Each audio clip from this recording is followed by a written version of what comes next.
Hi, everybody, and welcome to another episode of The Move You. So, The Move You is a podcast that I do share on YouTube as well.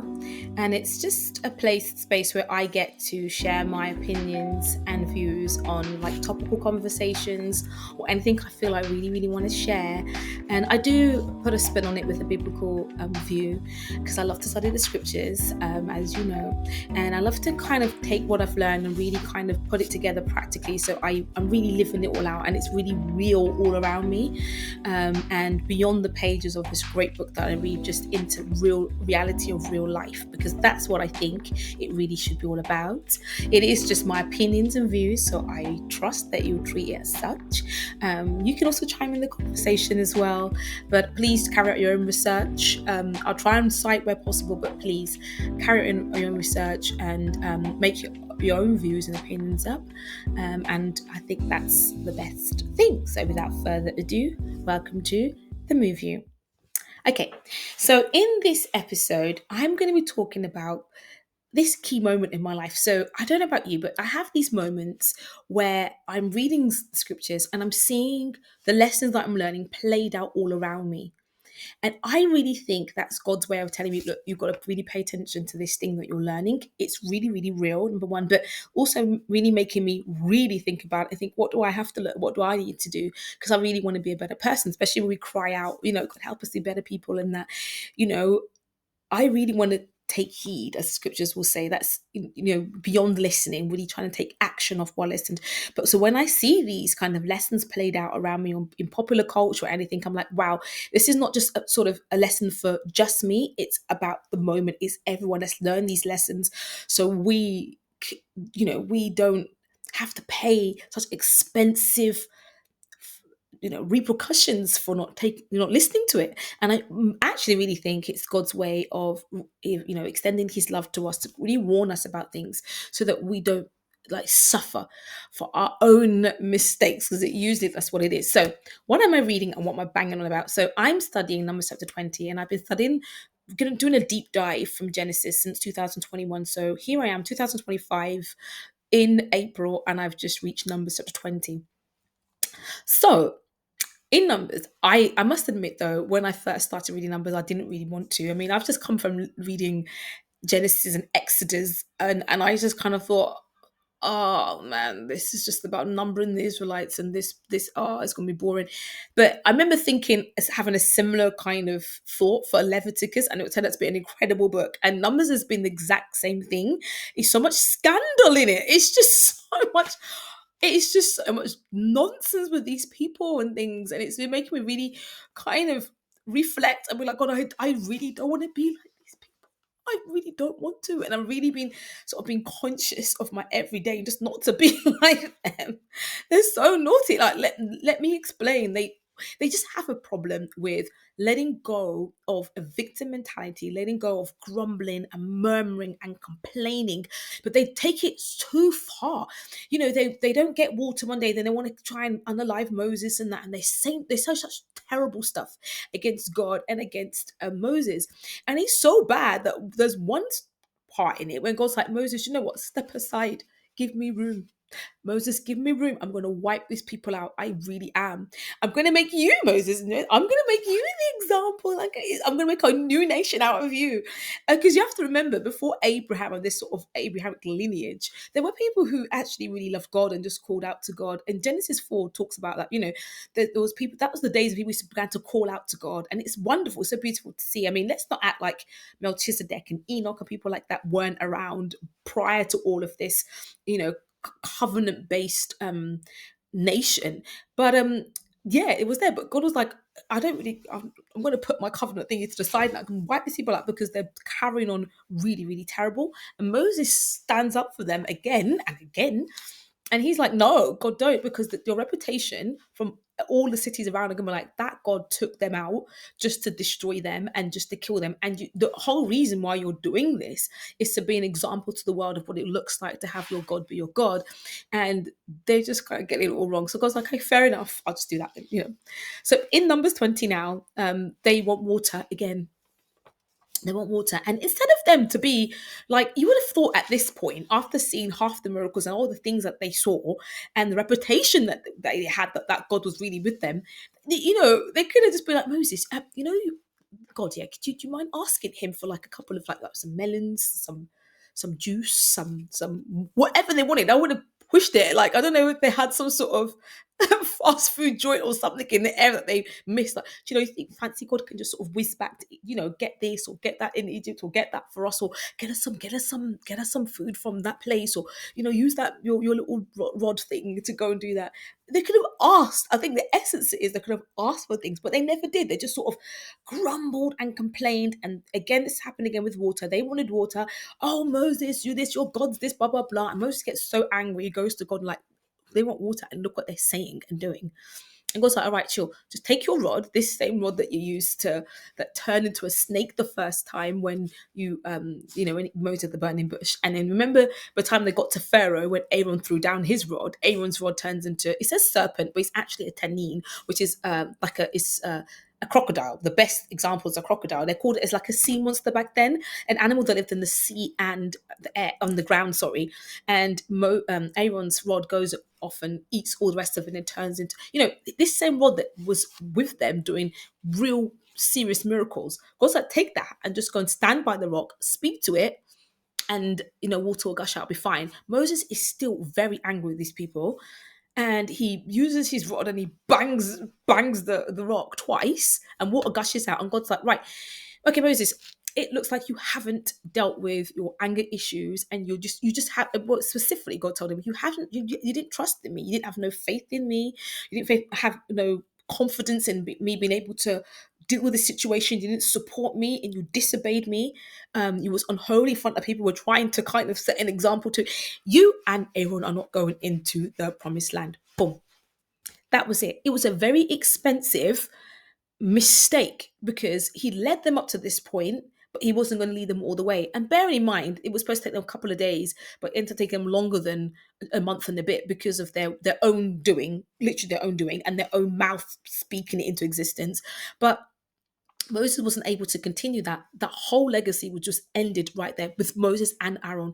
And the chapter after Aaron dies, and it's all like that. And that really made me think, hang on a minute, this is really a really tough lesson to learn, to deal with these little things and to deal with how I react with people. So it's not just, the Bible does say to be angry and not sin, because you can have these emotions, but the extent it caused them to disobey God and have no faith, just have no faith in him, which is a really sad case. So I look around popular culture, and as I'm studying this, I'm seeing Mr. Shannon Sharpe on entertainment news everywhere. Now, for those of you who don't know, Shannon Sharpe, he is a NFL Hall of Famer. I mean, he is big time. For him to even be in the NFL, it's a big deal. And he's one of those like rare athletes, like unicorns, that are able to sustain a career outside of football, because we all know NFL supposedly means not for long. Not just National Football League. And I knew about Shannon Sharpe from, I think, The Pivot, because I like watching The Pivot, and I got introduced to NFL from them guys. And also, I don't know if you did watch or listen to his interview, Shannon Sharpe's interview with Cat Williams. Top of the year, it went completely viral. 50 million plus people on YouTube alone watched it. It's allegedly made him about £6 million plus. He said he made more money doing that one episode than the whole year in the NFL.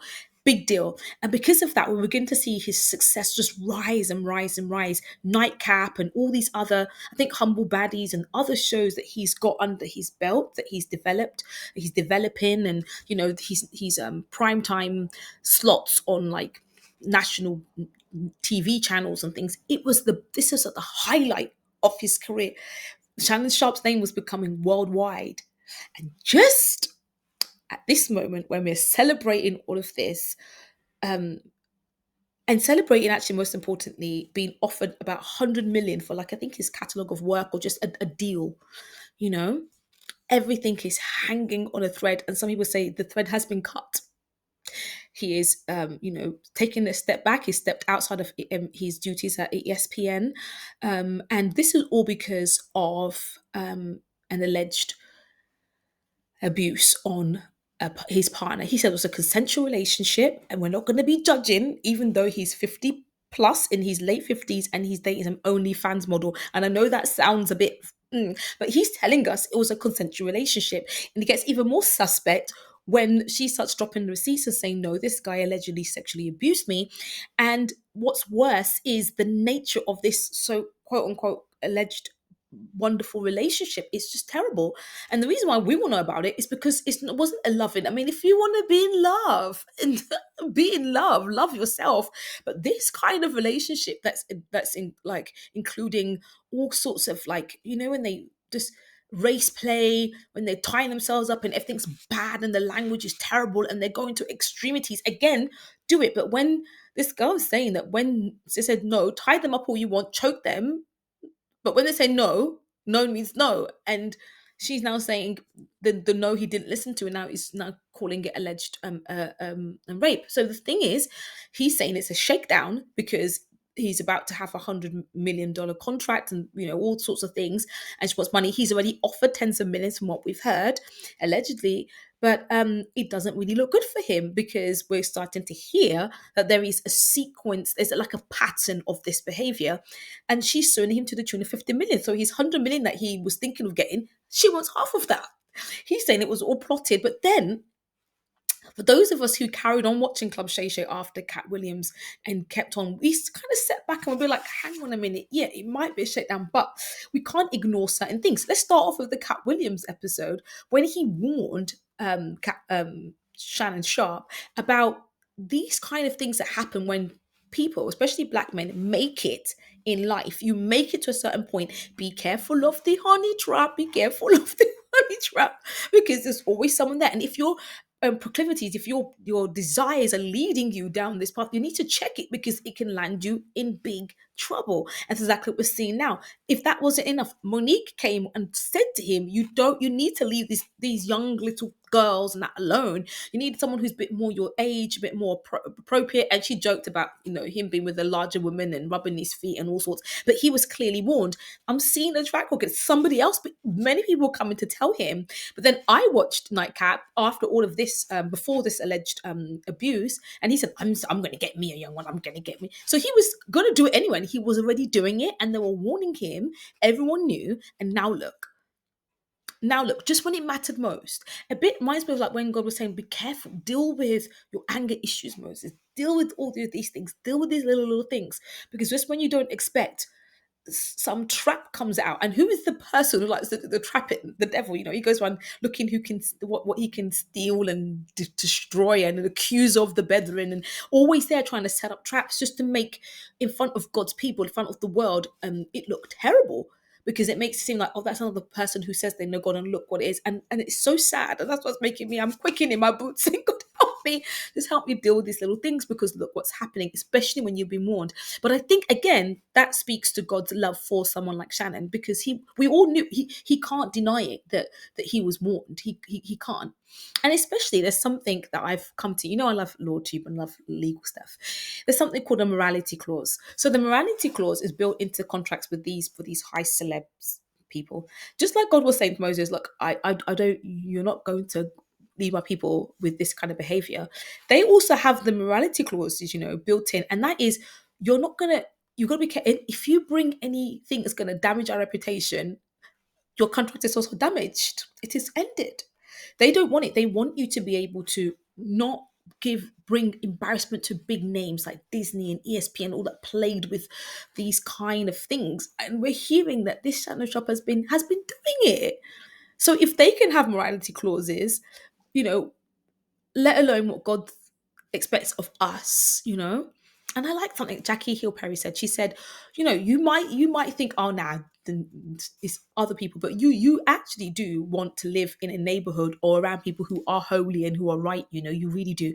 You don't want to bring up a kid next door to a couple of PDFs and a couple of murderers and all sorts. You don't want to do that. You want to live in a nice, safe neighborhood. So you kind of expect people to be set aside and live a right life, to be on the way, to be led in the right way, don't you? Talking about leading and being on the way, in the scriptures now, taking back to scriptures outside of Numbers, there are so many verses that again speak to dealing with these things and not being led by our flesh and evil desires down a path. And I'm going to talk about that at the moment. So I like the one that David says in Psalms chapter 130. I wrote it down, 139. So Psalms 139, verse 23 and 24, David says, search me, search me, know my heart, know my thoughts, and see if there's any wicked ways in me. It's just, please deal with it, take it away, and lead me in the way everlasting.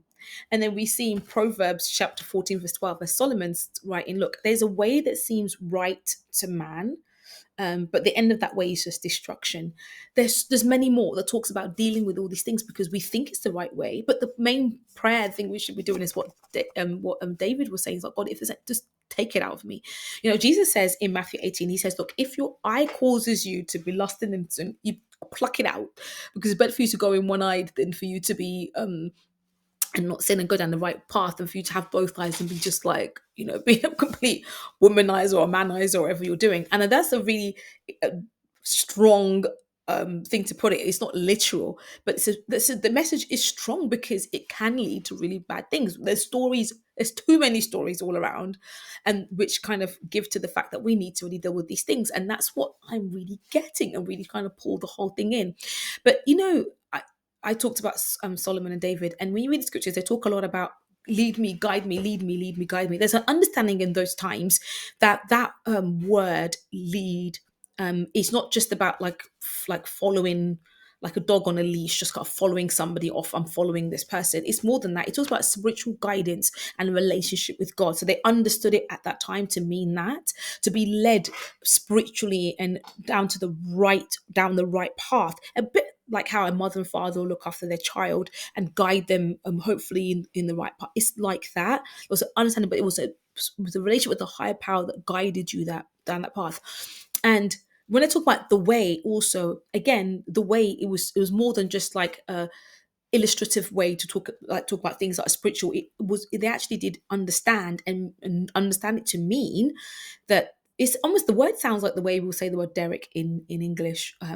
It's down a way that it is righteous, that is right, and again through guidance and things. That's why I want to live on that way. So before, even when Jesus was around, so before we were all called, or we were all the people who were Christians were called Christians, they were referred to as those on the way. And I like that because it shows that life is a journey, and there's so much more to it than just like, it's not a religion, it's a relationship where it's supposed to be a nation, a holy nation on our way. And that's why when Jesus comes around, he says, I am the way, I am the truth, I am the light. I can really lead you to all that because I am the truth, I am the light. I was there from the beginning to the end. I'll always be, and I can help you get through life. So again, going back to what David was praying, search me, God, help me. It made me again think about what I was reading yesterday about in Numbers with these Israelites. So again, and after all of this, Aaron's died now, what I just explained to you, and they're still asking for water. And they do the same thing again.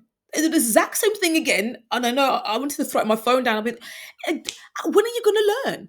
At this point, Moses doesn't do anything this time. And God steps in and God's like, right, this is what I'm going to do. They're saying really bad things. And again against Moses, again against God. So God sends fiery snakes to bite them, and some of them die because they're saying, you have to see the extent of what they're saying. You're a murderer, you're this. It's really that bad like that. So God literally does exactly what they say. Off they go, and the snakes come and bite them. And I think at this point, I think it actually states at this point now that they're like, well, we need to repent. And repent is like really turn away from your actions, kind of U-turn. And they are very apologetic about what they've been saying. And they go to Moses, like, Moses, we're really sorry. I didn't think sorry was even in them. But they're like, we're really sorry. We've said really bad things, confessing really bad things about you and God, just in case you didn't know. But please, can you talk to him and ask him to stop this business, this snake stingy? And Moses is like, okay, fine. So he goes to God and he asks, and God said, okay, it's what you're going to do. Go and get the snake, make a snake out of bronze, put it on a rod, and lift it up in the skies. And anybody who looks on it, they're going to be fine. And it's true. That's exactly what happens. He makes the rod out of bronze, puts up on a pole, and anyone who looks at it, they suddenly become well. And it's so funny how you see now when you look at health, that same snake on a rod, and that's where that kind of stems from. That's what we understand. But it's funny that the very thing that was sent to bite them and destroy them because of the actions that they did, so it's a justifiable um, cause of events or punishment for what they'd done, was the very same thing that saved them. And I sat back and said, God, this is how I feel. These things, I really want them out of my life. I don't want it to bite me. I don't want it to be biting me and to cause me any kind of issues. And then I look back in the book of Matthew again, and Jesus is there talking, and he says, look, guys, remember when Moses put up that snake with the rod and everyone lived? That's me. Again, he's telling everyone, this is me. I'm the one. Pull it all on me. Give it all to me. Give it all to me. I will deal with it. And if you believe in me, I'll lead you in everlasting life. So that means to me, and that kind of comforted me, that there is a way out. There's this process. There's something, an action I can take, something I can actually do to help with this, which is to put it on God, put it on him and say, look, help me deal with that. Forgive me, just help me. And I've seen it action wise with people around me, people who I support in different kinds of ways. So I remember a story with a guy that I was mentoring, and he was really struggling with smoking and things. And some people think, oh, it's just a bit of smoking, blah, blah, blah. But he really wanted to end the smoking, the drugs, everything. He really wanted to end it. And yes, you take professional guidance and things, and I would urge you to do so. But we applied prayer to it. I remember times were really, really dark days, and I'll send him a song, I'll send him with that. But he was so vulnerable with putting it on God, saying, God, help me. And he's celebrating now 3-4 years drug free, and which I give God thanks for, which makes me further know that he can deal with these things, he can help us. Because how many times has drugs ruined people's lives? People who make it in life, how many times ruin families, all sorts of things. Sometimes it might seem like little things, bit of fun is always something that's it's not fun. It's not.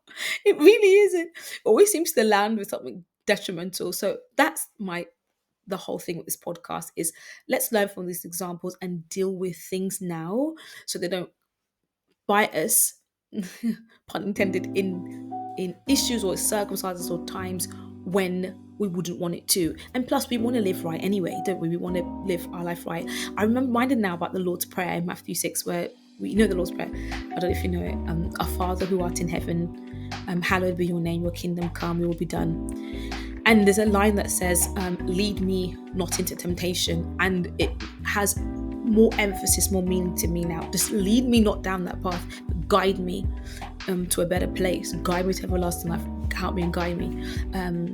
Not because I'm going to be a celebrity or anything big. It's not because of that or anything. Just because I want to be light in a dark world. I want to be light around me, and I want to live right. And I don't want to. I want to exhibit the fruit of the Spirit: love, joy, peace, kindness. And I don't want to be like those people. I don't want to moan. I don't want to complain. And again, if I want anything, God, rather than grumbling or anything else, I want to come to you and say, God, help me with this. So that's the essence of the podcast. I hope you gained something, and it was nice to share what I've been learning. Let's all learn together, and let's all be kind together. And I really pray God helps you in whatever you're trying to deal with. Okay, that's it for this episode, and I'll see you again in the next one.